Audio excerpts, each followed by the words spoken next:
So thank you all for joining us today. Very pleased to be partnering together with Engage Rocket and SalesScreen to share with you this webinar on how to win at working from home. My name is Eugene. I'm the co-founder of Talentcraft, and together with Chitong from Engage Rocket and Pierre from SalesScreen, we will share with you sort of three different perspectives on how you can win at working from home, looking at a data perspective, looking at from a process point of view, and also from a motivation and gamification point of view. So I'll leave each speaker to introduce themselves. We'll probably talk for about 15 minutes each, and then there's time for Q&A at the end. So anytime you have questions, just feel free to type it into the Q&A box, which you guys should be able to see, and then we will either respond to the questions if it kind of is part of what we're saying, or we can come to the Q&A at the very end. So yeah, please just do type in questions at any point in time. Okay, so without further ado, I hand over to Chitong to get us started.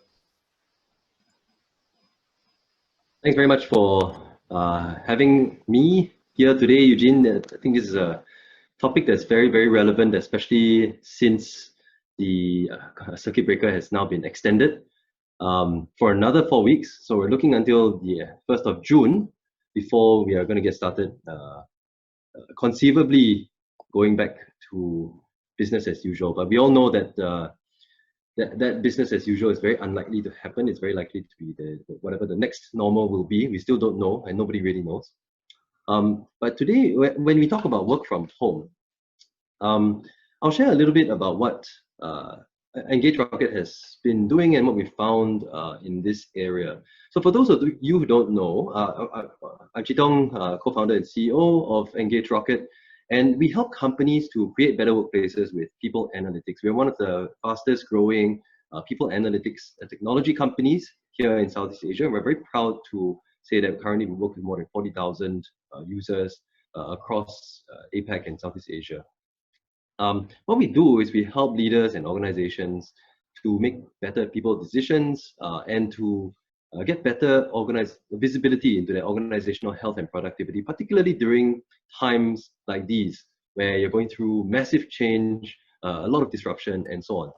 So what we did, which was quite interesting, and what I'd like to share with you briefly today, is we put together what we call a people continuity package. And the reason for that is because we were looking at how companies were going through business continuity planning, looking at their IT infrastructure, looking at how they were set up with their supply chains and so on.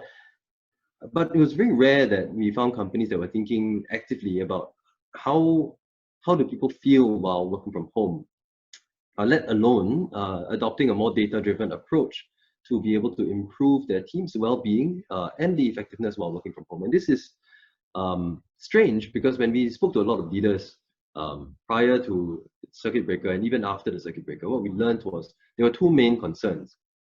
One was, what's our team morale like? How are people feeling while they are being forced to work from home? I mean, right now, as we are having this webinar, our estimates are that there's about 2 million resident workers in Singapore currently working from home, and no wonder the strain on our broadband networks are so high. So 2 million of us are sitting around watching Zoom webinars or doing work from home. But how many of our companies have actually asked us, like, how are you guys doing? Not our friends at work, but our companies. And then secondly, as a business owner myself and also working with other business leaders, they're very concerned that work from home equals to not working. So there's always the temptation of Netflix, of just going back to bed or whatever it may be. So how effective are our people really when they're working from home? So we launched this essentially a free version of the Engage Rocket platform to Singapore companies in partnership with the Institute for HR Professionals and Singapore HR Institute, two of the HR professional bodies in Singapore, in order to help companies to get a better grip of this from a data perspective. And because it is on a consistent platform, these companies that are participating will have access to not only their own data, but the ability to compare their data against the whole of Singapore's data while we're going through this very unusual period. So I'm not going to bore you with a bunch of the specifics here, but essentially it's free as long as you register before 1st of June. After this, I'm sure you get the links. Tracking your work from home effectiveness. The other thing that we also realized was that anonymous chats during this period was something that was very important to people, like being able to anonymously raise the fact that actually for parents that are going through home-based learning, for example, it's actually really hard for us to work, right, and look after our children at the same time. So these anonymous chats have given them that psychological safety to be able to air their views. So I'll share these links with you guys later. Yeah, this is just how the dashboards will look like. So I'll share with you some early data. So the first survey started going out this week, actually, and something that was very interesting to us was as we looked through the data, we found that we asked this question after the circuit breaker: how many, what percentage of your time do you think you feel comfortable working from home after this circuit breaker? And we found that more than 80% of the respondents, right now we're sitting at more than a few thousand responses already in just 1 week. More than 80% of the respondents actually said that actually I'm going to be very comfortable working from home more than half the time. And we shared this data with MOM, actually, this interim data, and it's very interesting to them because from Ministry of Manpower's perspective, they're looking for they're definitely very keen on the work-life grant that's been out there to encourage companies to adopt more flexible working arrangements. And now we're hearing from the people, having been forced into a flexible working arrangement, actually saying that they're okay with that. And when we compare that against, so we have a few other questions as well. So we have a self-reported question of like, okay, how productive do I feel I am compared to before? Less, the same, or more? We actually found that only more than 60% of people actually either reported themselves being more productive or the same. So only 40% of them felt that they actually took a little bit more time to get things done while working remotely. And for those that said that they wouldn't want to work from home after this period, there was only 7% of people who expressed that that sentiment. So it's really interesting that in spite of all the I guess the challenges that come with working from home, so many people actually find that it's not only not only desirable, but actually even more productive for them to do so. And one of the things that we are tracking is some of the problems that they have while working from home. We found that actually it's a myriad of different problems, and most of the concerns actually deal more with their own personal health. They're concerned that they might catch COVID-19, or that a friend or family of theirs would catch it during this time. The other big concern obviously would be jobs and their job security, as the economy is tanking quite fast, as many of you know. So those are just some of the insights that came from a very interesting perspective on the workforce. We're continuing this with so far. I can share the numbers as well. Like since we've launched this initiative, we've actually been very humbled to find that hundreds of companies have signed up within less than a week, and they continue to. So every day, on average, we're getting double digits companies who are signing up, and it's overwhelmed my team. But at the same time, we think that this is a very important piece of work for us to contribute to the Singapore business community. And I mean, what better time than now to find out how people really feel at work and what their key challenges are. So yeah, so we're adopting that from a data-driven perspective. We hope to be able to share more insights shortly once the first round of these surveys have been completed. Great, over thanks. to you, Eugene. Thanks, Chidom. So I guess we will send out a link so that if anybody wanted, any company wanted to join, they will still be in time, right?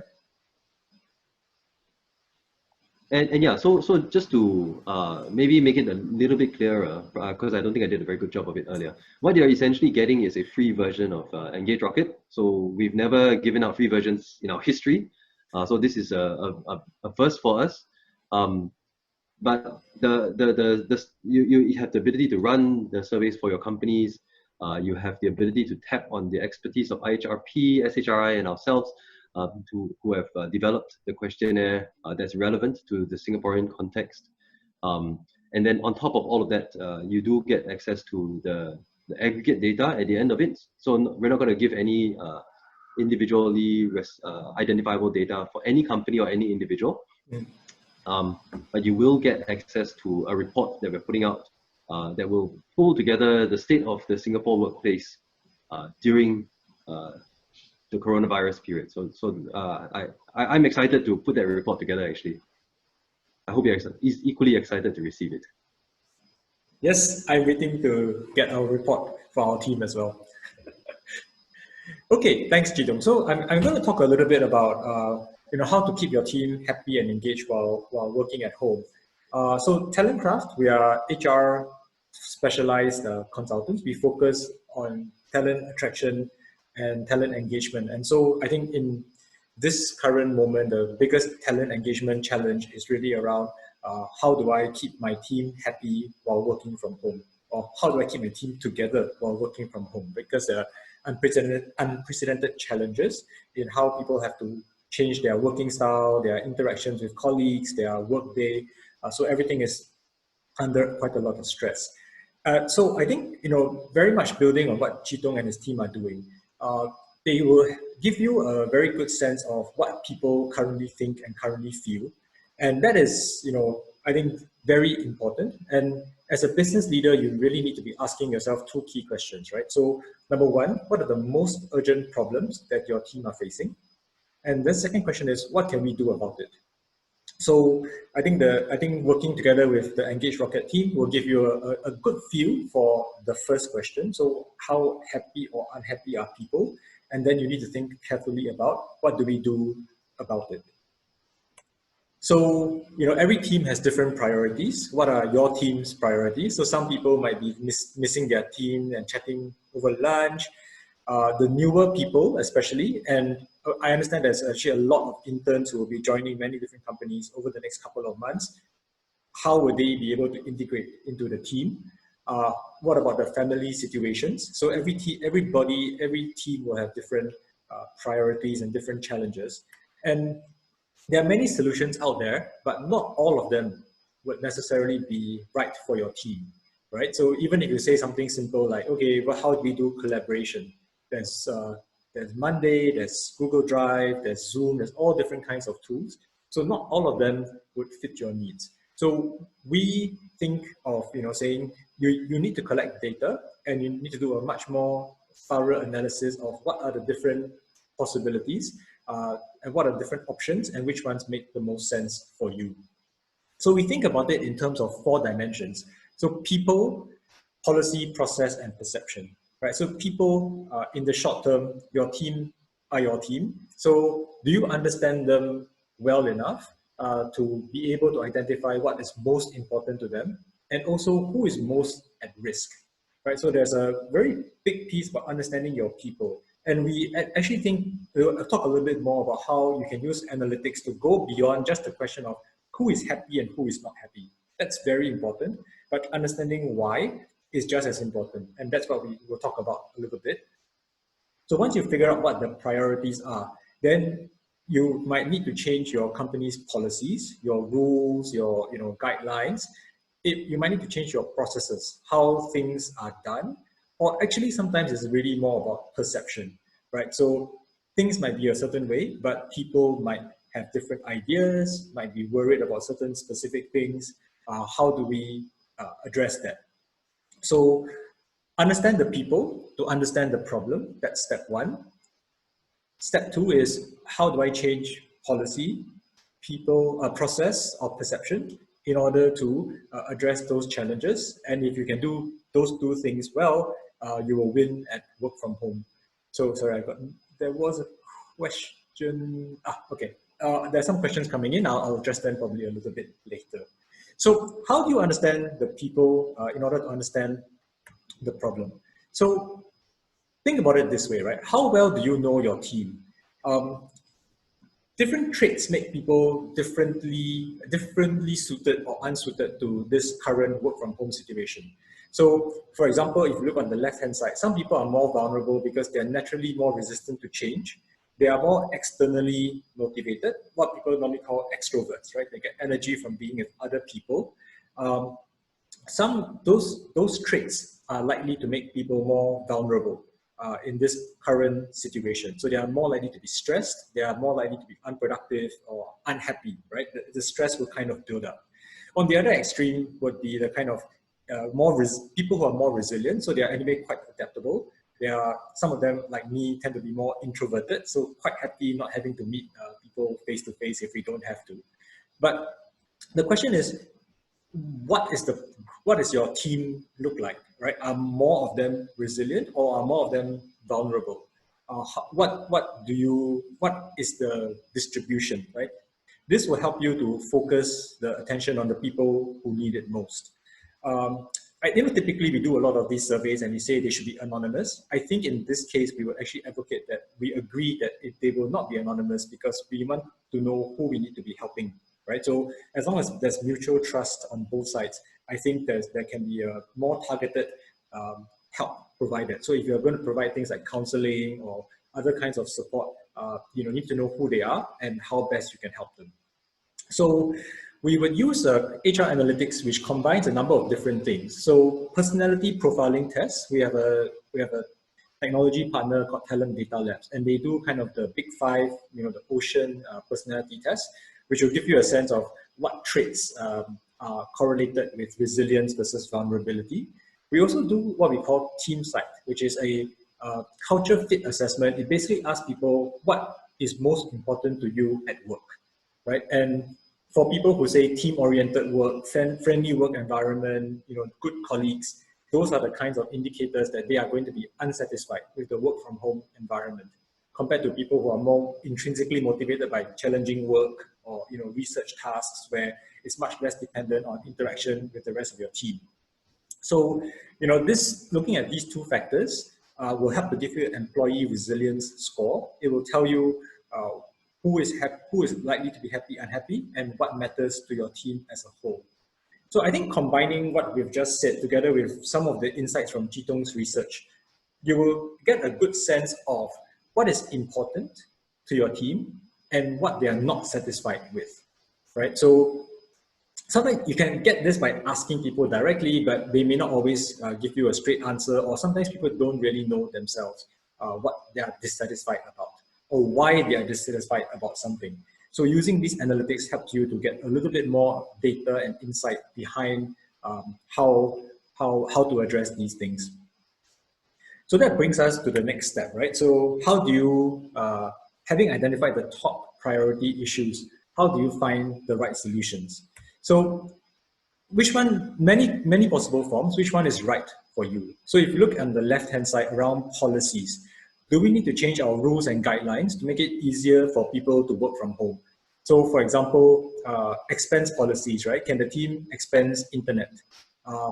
I famously complained that I didn't really have a proper office chair, so I had to go and buy one and get it delivered to my house. Although now I've been told I could actually rent a nice office chair instead for 1 month, which would have been better for me because I don't really need this long term. But should we change our policy so that we allow people to buy a proper chair, proper work desk, laptop cameras? What are some of the policies that need to change? Second is around the processes and the ways of working. So one of the things that we have done is that we have introduced a daily morning meeting so that everybody sees each other and gets updated on what's going on. So at least, even if you don't work directly with a person, you have an understanding of what is happening in their part of the company, their specific projects, their specific issues. We also do more weekly training. So we have each member of the team share particular topic and lead a discussion on whether it's marketing, whether it's sales, whether it's how to improve your performance at work, any of these kinds of topics. There's also a question around, what kind of technology could be available. So Chitong talked about one. Pierre will shortly share with you another kind of technology tool that you can actually use to manage your team and improve morale. But the third one is kind of what we'll think of as more perception or communication issues, right? And here the challenge is still that there is limited resources. So yes, it would be nice if the boss can go and talk to each team member, but that is, if it's half an hour each and you have 20 people, that's basically half the week, half the working week spent talking to people, right? So it's all about, where are the priorities? How do you get maximum impact for any particular investment in time or effort?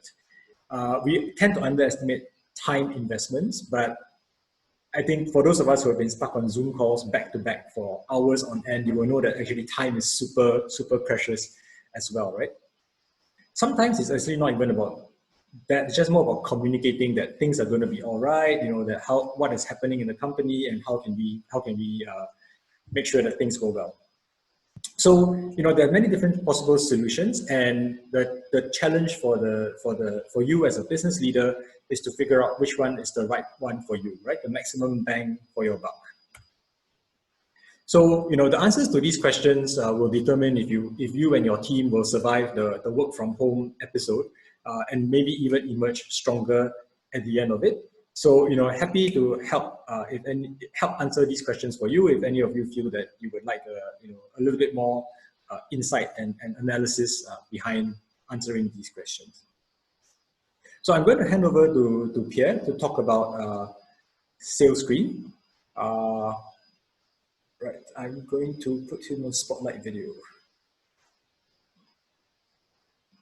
All right. Okay, I'm going to stop sharing. Yes. Here we go. Thank you, guys. Are you able to see my screen? Yes. Fantastic. Great. So my name is Pierre Martinsson. I had the pleasure of representing SalesScreen here today. We've been around for 10 years and opened the doors to Singapore and Asia Pacific about a year ago. So I will sort of start here and share some stats and viewpoints on working from home that we believe is here to stay. It will grow, and we believe it's going to become the new norm for all of us. We've been looking at the trend for the past 5 years, where we've seen that remote work has grown close to 50%, and post-COVID, as Chitong and mentioned before, is expected to accelerate dramatically with more than 100% increase annually. So we believe that remote work will become the new norm.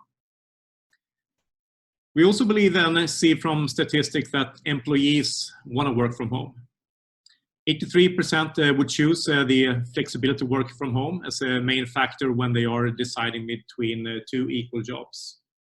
And more than half would leave the job actually if they can find another job with more flexibility.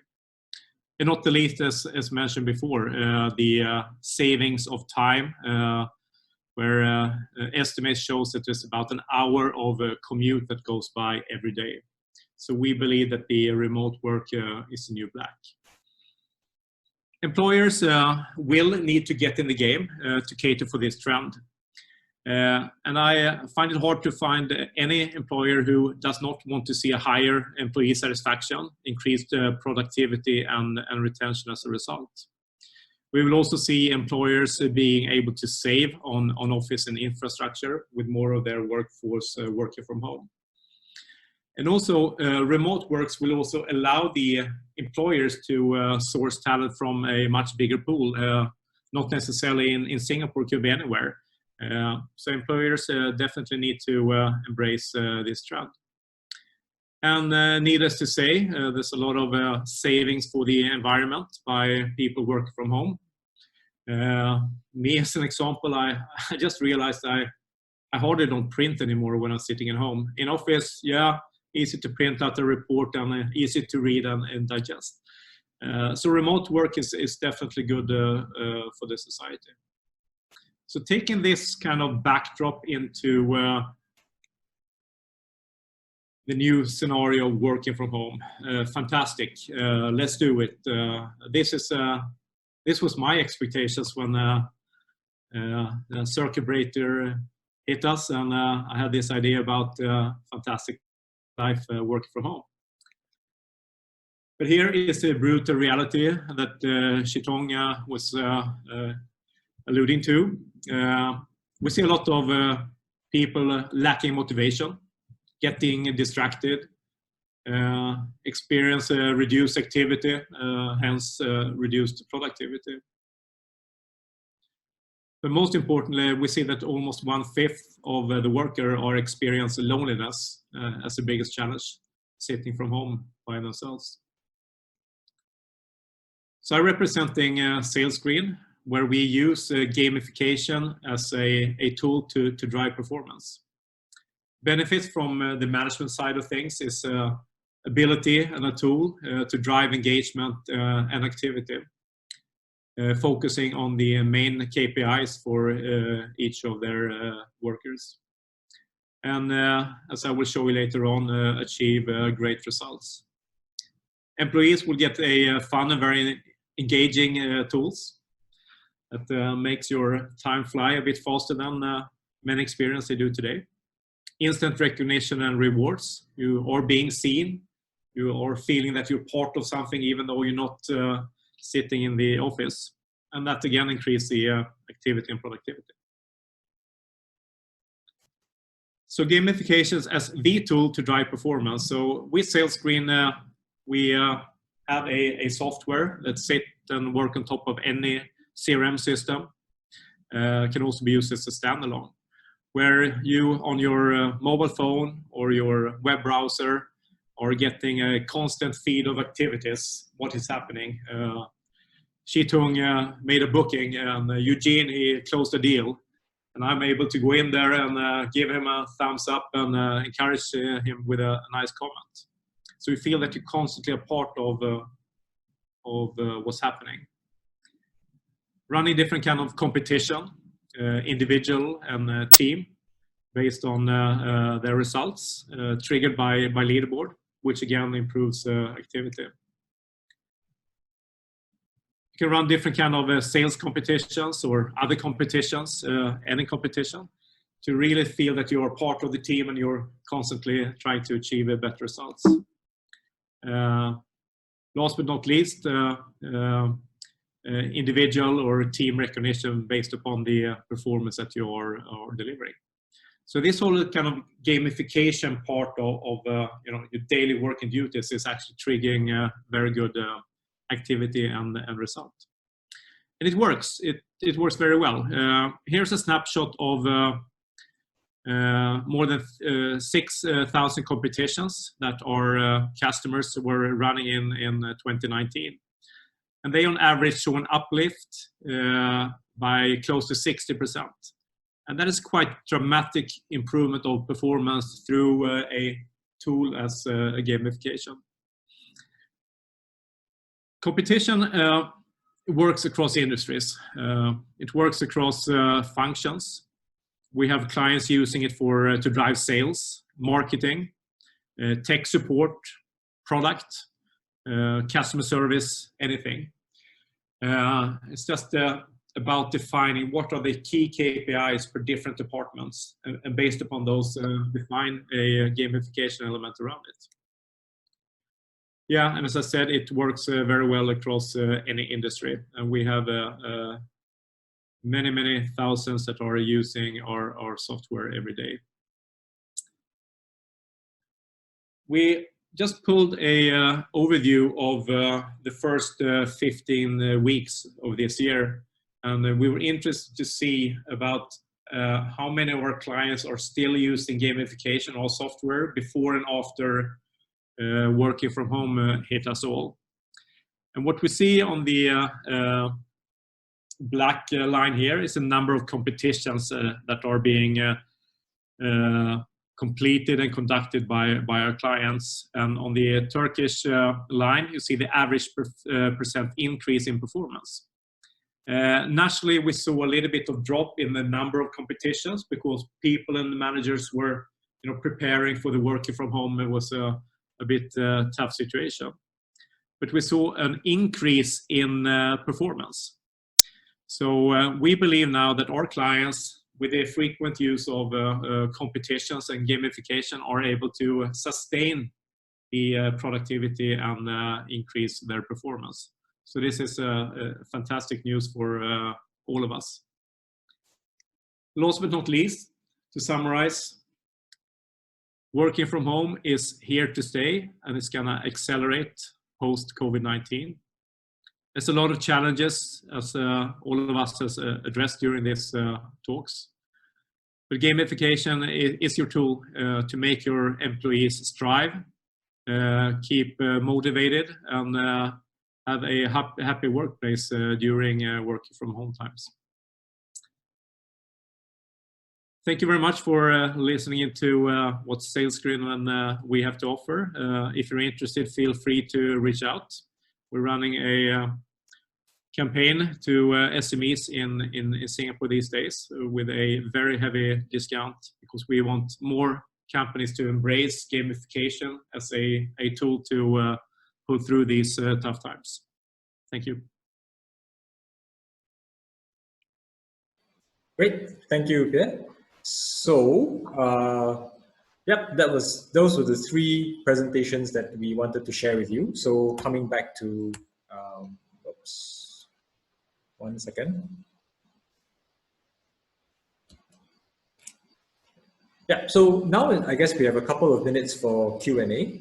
So there is a Q&A box that you guys can just directly type your questions into. And then we will just, you can address it to a specific panelist, or you can just leave it general, and then we can answer, decide which of us is going to answer the question, or all of us will fight to answer the question, depending on which one. Okay, so one question that we have here, how would one talk about potential layoffs with management?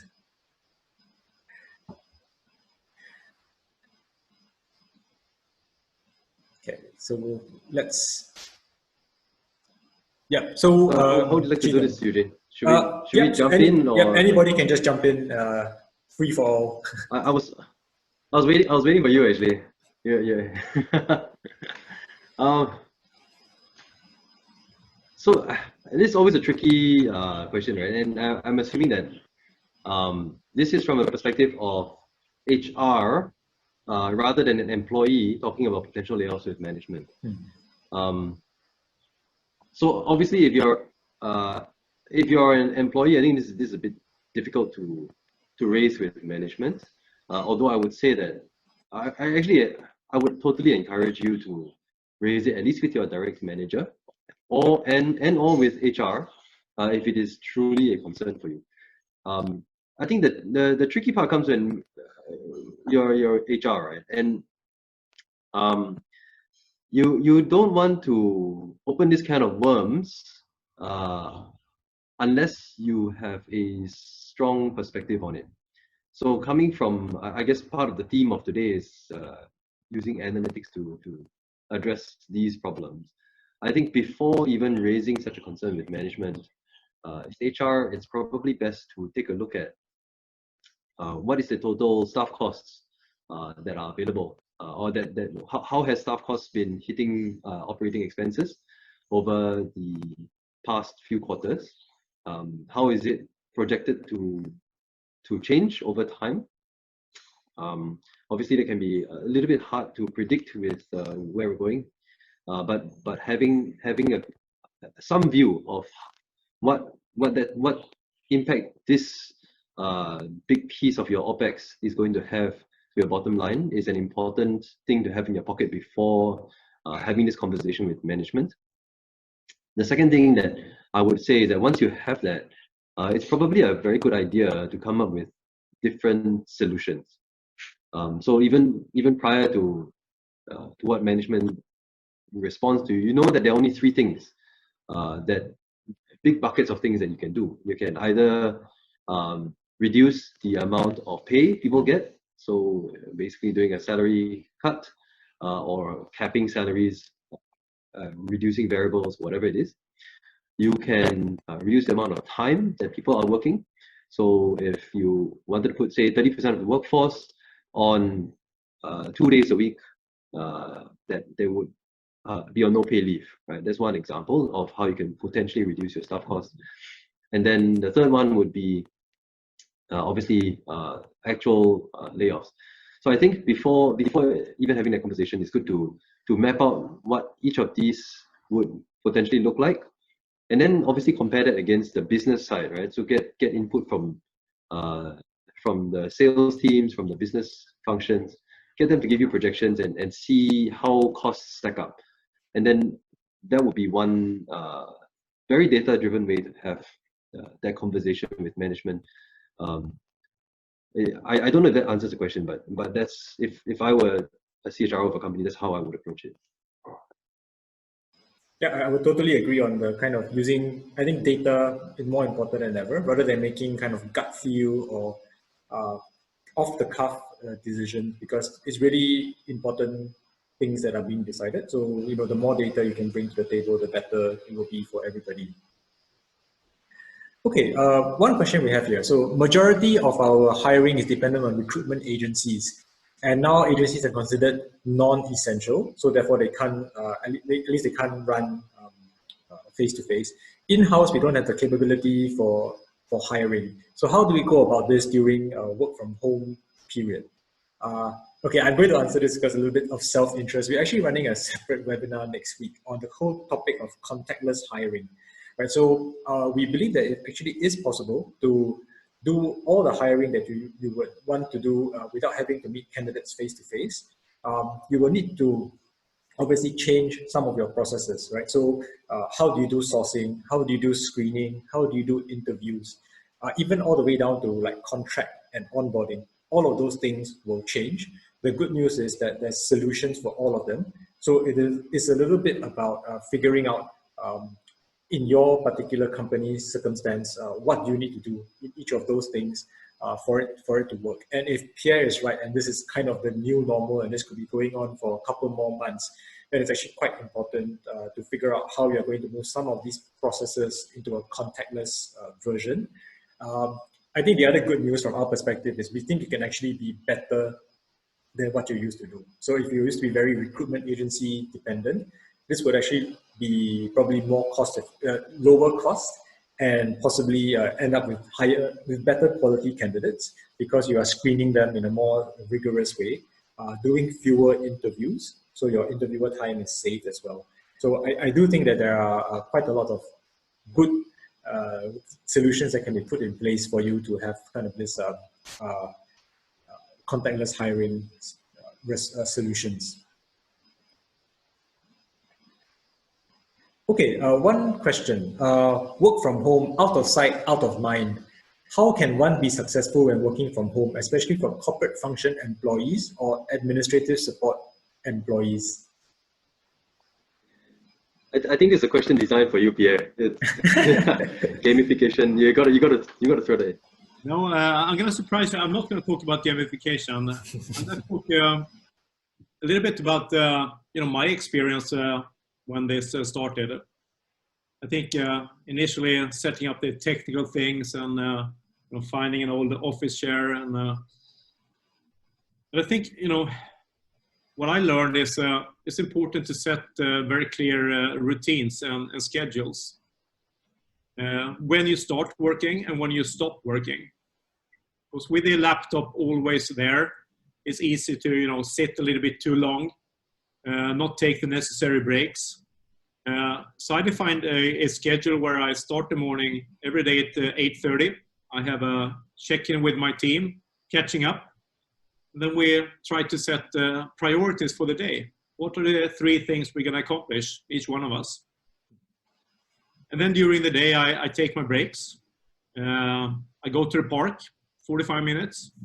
I eat lunch at a certain time, just to try to make work as a work from home where it's more disciplined.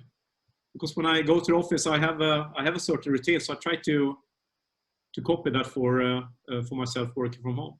It works very well for me and my colleagues. But you're I right. guess, Pierre, maybe one dimension of this question, if I read it correctly, is also around like, if my boss doesn't see me, how do I demonstrate that I'm doing good work, that I'm still contributing to the success of the company? Because the question was, like admin support employees, out of sight, out of mind, right? How do they still, like salespeople, if I bring in sales, I'm still selling, right? If I'm writing code, I still have code. What if I'm doing more corporate functions? How do I prove my value or continue to prove my value? I think it's important then to address and share this your work and what you're performing with your direct report anyway, even though how small or big the task is. Because as an employee, it's important to be seen, to be recognized for the work we're doing. And it can be very visible with the guys, tracking out the new product, or the sales guy making 100 calls and get a free toaster. But I know the feeling a bit out of sight, out of mind. Who am I? What am I really contributing? You start to become insecure and doubt yourself. So my advice would be then to share it with your direct reports. Send a little bit too many emails, and here's what I'm going to do today. In the evening, you send here's what I've accomplished, and turn it on the other side for management. It's very important that we engage with our employees.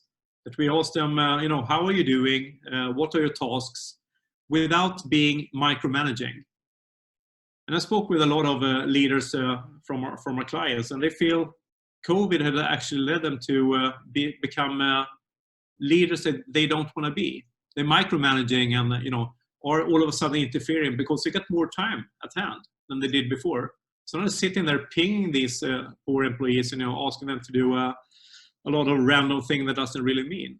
So it's an equal responsibility for the management to work in a good and professional way during these tough times. But I love this question. Brilliant. Thank you. Yeah, I also think, so what we do is we use something like Monday.com, which is kind of a task or project team management tool. So people sort of say what they are working on, and so we can at least get an overview of where they are.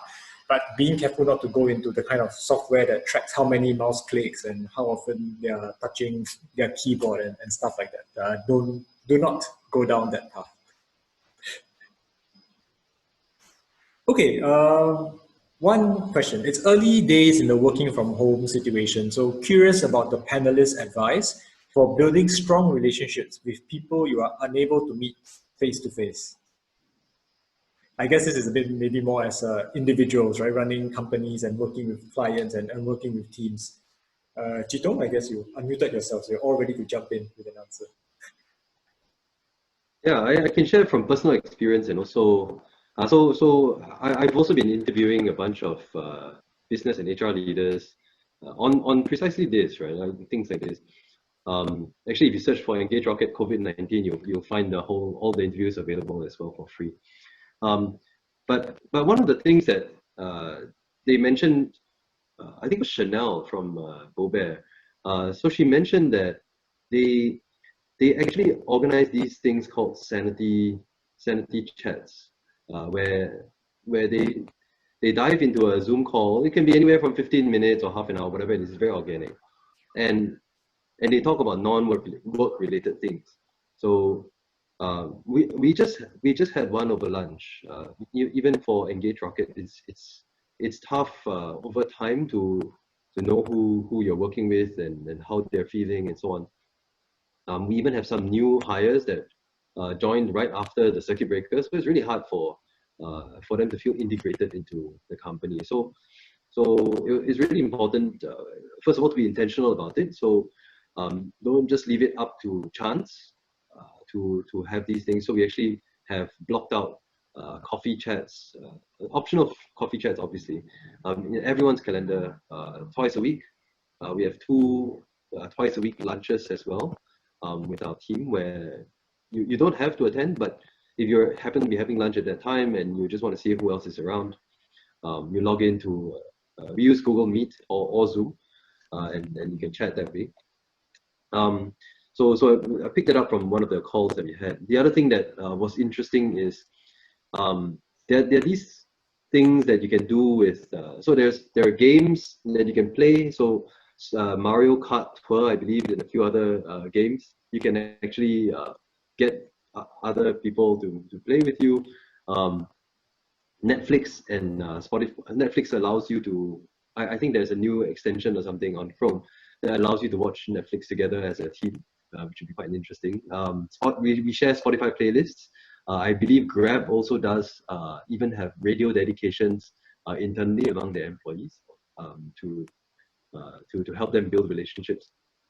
And people are picking up new hobbies, right? Cooking, playing the guitar, whatever it may be, like sharing new recipes, even sharing plant growing tips, right? Like how do you grow xiaobai cai, for example? Not easy, by the way. Share that with other people, and we find that actually that helps actually prompt conversation, potentially even more so than you've been well, if you were in the office. Yeah, I think I would echo many of those things. So we also do a team lunch, although we only do once a week, so not as frequently as what Engage Rocket have done. We also sometimes we did one time offer people we send out Deliveroo vouchers so everybody can order food and then get it delivered at roughly the same time, and then the sense of eating together. I think what Chitong said about being very intentional about it is quite important. So when you're working in the same office, you sort of take it for granted that you will get to know each other, even though it doesn't always happen. So here you're a bit forced to say, okay, I'm going to set aside X minutes of time and reach out. So I think this will become, well, maybe people initially feel a bit shy, but after a while it just becomes, how things are done in this new age. So probably people will get more used to building relationships without meeting. My biggest concern actually is going to be interns, because interns, even in a face-to-face situation, sometimes already end up ignored and slightly neglected and given, not being given meaningful tasks to engage them. So, making sure that they are brought into the fold and they are given interesting work and someone is mentoring them and training them and giving them a good experience, I think is super important. Maybe for us, I don't know, my interns will probably say we give them too much work and too much responsibility, but at least I think there's a chance for everybody to develop and grow. Okay, Chitong, you wanted to take a stab at the question. My team is quite diverse in terms of age and background. How do I keep them engaged as a whole, or do I communicate with them one-on-one? Yeah, I love this question because I think it kind of answered itself. I think it's impossible to use. I mean, we're all people, right? Everybody's team is comprised of very different people, and even if it's not the demographic differences that will get you, it's psychographic differences, right? Everybody thinks differently. I mean, Eugene earlier talked about the big five. Like, we all have different personality types. We're all motivated in different ways. So it's always important to understand. Maybe the starting point is, I know I have to say this, right? Like, it's an anonymized team survey that's been done. So you know at least what the key challenges are that everybody faces. Then if you start with that, then at least you know that your effort in planning action is going to give you good ROI, because you're going to hit everybody, right? Or everybody's lives are going to improve, or you're going to engage with everybody all at the same time. On top of that, I do think that it's important to communicate one-on-one anyway. So the quantitative side of using data should never take the place of the qualitative side of the human touch as a manager. And this is something that I would say is expected of every manager, every people manager. Having regular one-on-ones. I mean, personally, for myself, I try to do it once every 2 weeks with my team. And even if there's nothing to say, I mean, there's a good template for one-on-ones in this book called The Hard Thing. Oh no, sorry, not The Hard Thing. The Hard Thing About Hard Things has a good template as well. If you check out Andy Grove's book, High Output Management, there's also a nice template for team one-on-ones. And the crux of it is that you go in as a manager with no agenda. The agenda is entirely on the other person to bring up things that they don't get a chance to talk to you about on a day-to-day basis. Things like how my development's going to be, or some family issues. things that they wouldn't bring up in normal course of operations. So I think those are important to have in conjunction with a more quantitative data-driven approach with surveys and other technology tools.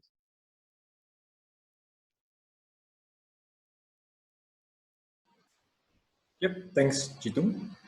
Okay, this one is an interesting question. Do you think COVID-19 has leveled the playing field for introverts versus extroverts? Yeah, I can jump in here. I think it has, and I think it's great. I think it's brilliant because all of a sudden we're all forced behind a screen, and we have the more or less the same tools and the same small camera to look into. So definitely, and I think it's fantastic. I mean, I guess it's an interesting question. I don't know if there's like official research on, you know, what percentage of top CEOs or, you know, partners in consulting firms, like that's my background. I don't know what the percentage of introverts versus extroverts is. I understand that in BCG, the most common profile for partners is ISTJ, which suggests they are actually introverts. So probably most introverts, maybe introverts are happier because they don't have to meet people, but they probably, you know, so maybe yes, they are happier and they're still able to do all of the things they need to do. So I guess the world is a slightly less sad place if you're an introvert versus a very strong extrovert that needs to meet people to feel energy. But I guess that's what these Zoom calls are supposed to recreate. Okay, I like this last question because I think it's maybe a good way to wrap up the session. So we are all experts in our own field. Well, yes, thank you very much. What are your key takeaways from your fellow panelists during this webinar? Pierre, do you want to take the first crack? Sure. Yeah, thanks for being recognized as an expert. I like that. My key takeaways from my fellow panelists is that there are many different ways you can approach the evident challenges we see during working from home, but also the opportunities that you have both as an employer and as an employee. And back a little bit to the point I tried to make, this is here to stay. Not the COVID-19, but working from home is going to be take a bigger proportion year by year out of the total workforce. So we have to adopt, and there are strategies and partners in place to accommodate this transition.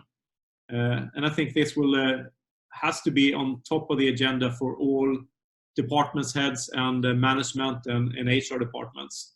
So I think my fellow panelists really sort of define the path for how we can address these challenges and opportunities with working from home.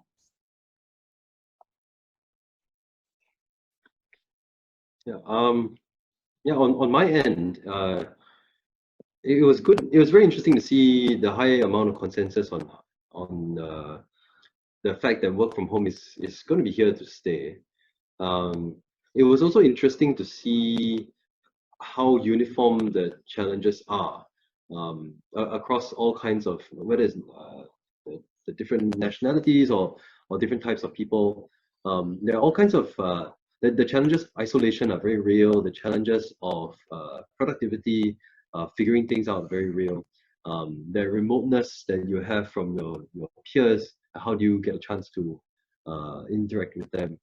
How do you know what each other's thinking, right? When you lack those non-verbal cues that you get in face-to-face interaction.